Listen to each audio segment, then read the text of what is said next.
wanna be down with the king.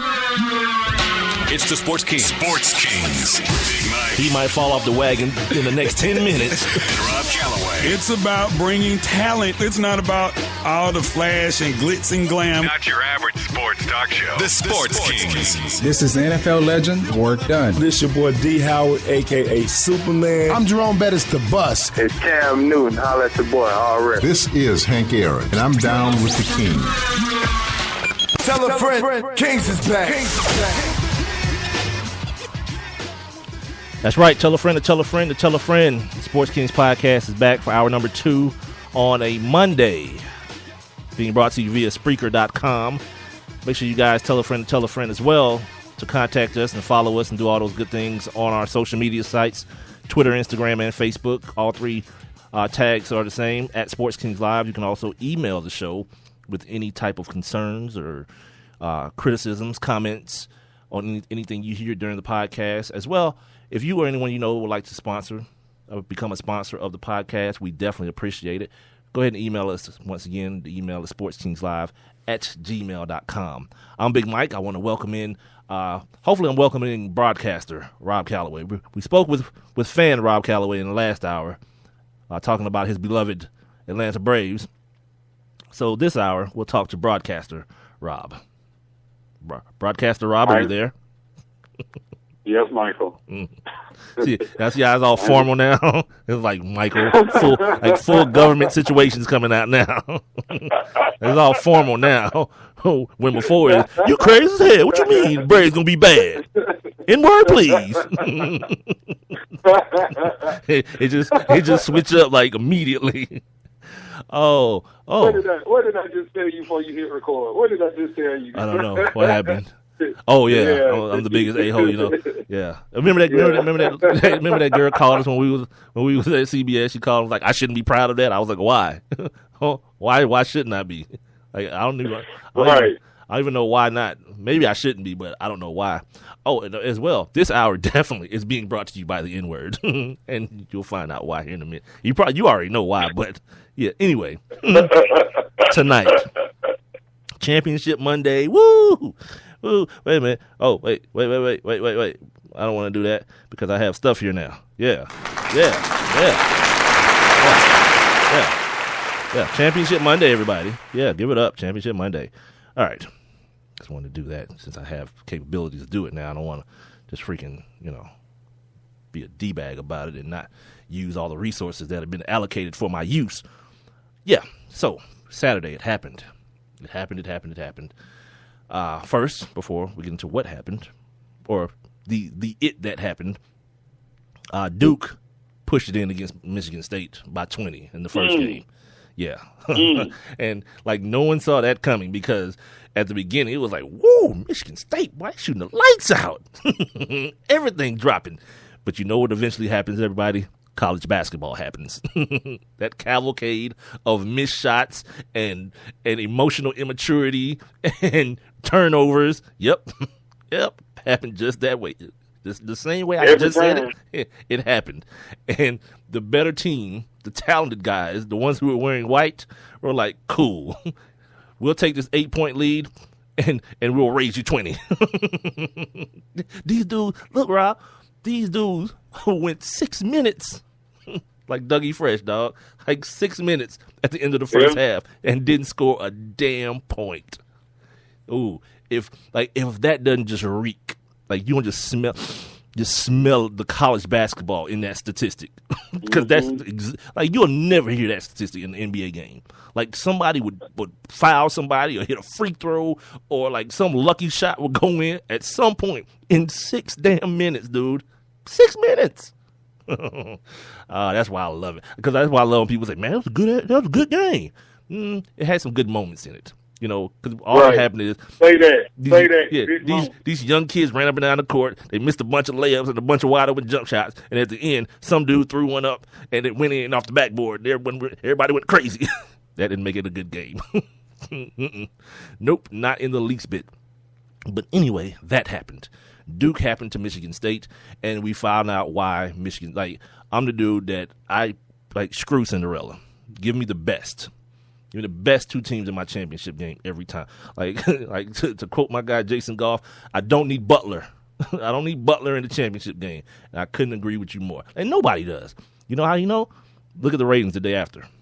Like after Butler Duke goes down, look at the ratings. Then go back and look at the ratings of Duke UNLV. Thank you.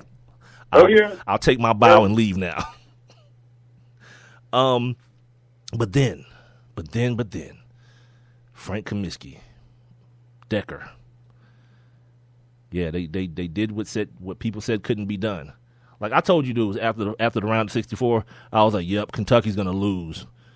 Yeah, you said that. I didn't want it to happen, but it's like the way things were going. I was like, these kids, man, they're just so emotionally immature. And I don't say that in a bad thing because like that's what we are at that age. You know what I mean? And then you put them in these pressure-packed situations, and it's like 100,000 people in a stadium to watch basketball. You understand what I'm saying? In a stadium to watch basketball, there's 100,000 people, or whatever, 80 or whatever. I mean, all these people. Yeah. Yeah, the inevitable. More than usual. The inevitable is going to happen, man, and it's just too much. It's too daunting of a task to ask these 18 and 19-year-olds to portray perfection. And Rob, you know, I've always had a problem with that. Like grown people who try to portray, who try to project perfection on kids. Miss me. I'm good because you ain't perfect at your job. Like I get fries all the time that's burnt, Bob. You know what I mean? Yeah, make my fries perfect and hot every time. Then start being mad because, you know, Willie Cauley-Stein didn't have the game you thought he should have, or because, you know, Karl Anthony Towns didn't take over. Whatever, man. Things happen. And the other thing, Frank Kaminsky's he's an adult. Like, let's face it, he's an adult. He's like, in college basketball terms, like he's an elder statesman. You know what I mean? This dude's been in college forever. One of those, you know, hard-working, built it from the, like, in his freshman year, this dude, like, just think about this. He's going to take on Jahlil Okafor today, right? Now, Frank Kaminsky won the Naismith College Player of the Year award this year as a senior. As a freshman, same year Jahlil Okafor is this year, he averaged 1.5 points. Oh, yes. White America is going to be on fire for this kid. Oh, yeah. They are going to be on. Like, y'all thought Jimmer Mania was something? I don't even know what a catchy name is for what's going on with Frank Kaminsky, because I don't know anything that rhymes with Kaminsky, but whatever. Well, you know they call him Frank the Tank. Frank the Tank. That's the other thing. They need to stop. That dude was a middle-aged binge drinker. Like, that's not an enduring nickname. Like, people yelling Frank the Tank. Yeah, that's a dude that runs through the quad naked. We're going streaking through the quad. Hey, everybody's doing it. Right. But then, before I get to tonight's game, what happened after after Saturday's game, just is why this hour is brought to you by the N-word. It made my heart flutter, dude. like I don't like I just saw, I don't know, what was the chick we was talking about the other day? Like I just saw like Lauren London naked in front of me flutter. I was like, oh, that just happened. And no one's going to know how to deal with it. And I knew it too, like immediately. I think my hashtag was like confused white folks or Operation Confused White People. Yeah, that's what it was. Yeah. No one knows what to do with. Okay, I keep saying it. Here's what it is, ladies and gentlemen. I wonder if you could talk about Kaminsky and what makes him so difficult to defend, and what, if anything, is unique about defending him, things he does. That's so awesome. And if you couldn't understand what just happened, and if you hadn't heard it over the weekend, they was asking Karl Anthony Towns. They weren't even asking Andrew Harrison. By the way, that was the post-game press conference after Kentucky had just lost to Wisconsin, first loss of the season, 38-1. So they're asking Karl Anthony Towns about Frank Kaminsky. For whatever reason, is it Aaron or Andrew? Which one was it? Like, if it was me, I just blame it on my brother. Like, we just go back and forth blaming it on each other, so no one really know who it was. But either way, one of the Harrison boys, he's like, F that N-word. God. Like, what the hell just happened? Yeah. He did what? Like, all over the question. And I was like, this is going to be so great. Because no one's Yeah, gonna white and black Twitter. Yeah, White and black Twitter both had their own reaction. no one's gonna know what to do because you can't really like. It's not like the SAE thing where like a bunch of white dudes is talking about a black dude. Here's a black dude calling a white dude an N-word. So it's like, can you still call it a racial slur? Like, how do you really? And they have. That's what they've been calling it. Well, but is it? I told y'all this was gonna happen, Michael? And now it's time for racist. I don't know. Right? Is it? No, I mean, is it like for real? Like, this is a real question, man. Like, we need to talk to one of these real like blackologists. Like is that like for real? Because I ain't even offended. You know, me and you both have self-confessed that we use the N-word, right? We both self-confess. Yeah, it's not even a confession. There's no crime. There's no crime committed here. Yeah, but I'm just saying. By the fact that we're not offended, one, is that a problem? Well, there's no way we can be offended. Because to fortify what Rob is saying, ladies and gentlemen, there are times where Rob Calloway will call me and will not say hello. He'll just be like, N-word. And the conversation just goes on. Yeah, like, the conversation just goes on. Like, I don't even blink an eye. I don't bat an eye.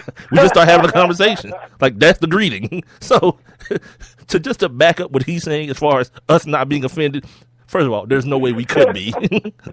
Like, that would be the most, let me tell you something, that'd be the most hypocritical thing in the world of hypocrites. For either one of us to be offended by any of that. To me, I was just like, it just goes back to what I'm talking about. It's that emotional immaturity, man. It's like these dudes had the pressure of the world on themselves, and something was gonna happen. Something was gonna happen. But little did I know it was gonna be something so beautiful. That was one of the most beautiful things I had ever heard and seen. Following a loss to a ball game, he was just like, man, F that N-word. God.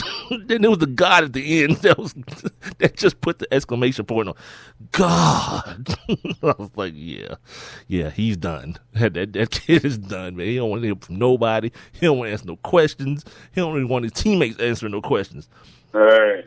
But that'll be like on a 30 for 30, 10 years from now. Yeah, the Twitter got ignorant. And then, but seriously, now here's the serious part of this. Like, you guys have heard me from day one on this podcast. Come on this podcast and say why there's such an issue with me and the characters of a lot of these stories not looking like the authors of the stories. Because the white media don't know how to handle this. Like, is it a slur? Is it a racial? Like, should Frank be offended and whatever? And here's what Frank Kaminsky had to say. When it was all said and done, Frank was just like, I got a text message. I had a lot of text messages, so it was from a number I didn't have. And he said he wanted to talk about it. So I'm glad he reached out. He's a nice kid, and he said he really respects me, and he really apologizes for what he said. And I could tell he was sincere about it. Yeah, Frank was like, I don't know. Like, I don't know. Should I be mad? Maybe he thinks I'm cool. Maybe he thinks I'm cool enough to call the N-word. Don't try to say it, Frank. Yeah, exactly. You remember on that episode of Chappelle where he was at the stop sign, right. And he was like, brilliant. Those ninjas they have that music turned up loud. Turn that music down, ninjas. He was like, cool. They were like, what? He just called us the N-word. Right. Yeah. Yeah, dude. It was one of, like, when you talk about, you know what it's like? It's like you can't see the reaction of people, but you know that you know it's going to be a funny one. It's like farting in the elevator and getting off.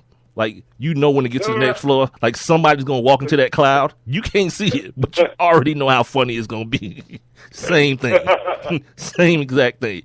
It's like everybody sees it happen. They hear it happen, but we have to wait for everyone else to react, not me. Immediately, my reaction is funniest thing ever. And, a certain part of me feels bad for the kid because it's his frustration. It's the frustration of the loss coming out. And the way he chose to express that frustration was toward somebody who had nothing to do with it. You know what I mean? Like, and I believe Frank Kaminsky when he says the kid didn't mean any harm towards Frank. It's just the frustration of we're so close to achieving something so monumental. And at that stage in your life, that's the biggest. I mean, I'm not going to say at that stage in his life. For any of us,